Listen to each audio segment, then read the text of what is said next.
Shalom, shalom la famille. Je m'appelle Aria, j'ai 41 ans et j'habite aux USA. Je suis mariée depuis 11 ans, mais je n'ai jamais tombé enceinte, à cause d'un simple avortement que j'ai fait quand j'étais au collège. Je vous raconte un peu mon histoire.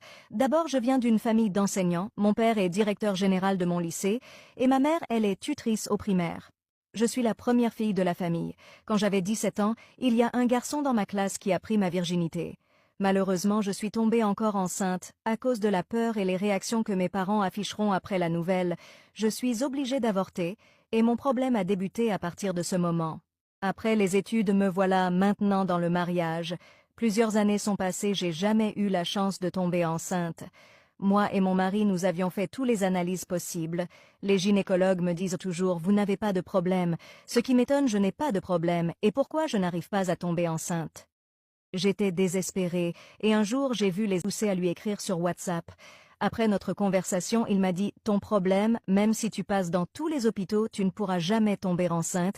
L'avortement que tu as fait, c'était des fœtus jumeaux, et ce sont eux qui t'empêchent de tomber enceinte tant que tu ne reconnais pas tes péchés et demander pardon pour eux.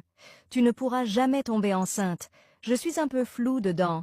Je me demandais comment une grossesse que j'ai avortée depuis des années peuvent être à la base de mon infertilité, mais comme moi-même, c'est l'enfant je cherche, je lui ai demandé comment procéder, et il m'a expliqué les procédures à suivre et les produits d'onction à utiliser pour trouver la satisfaction.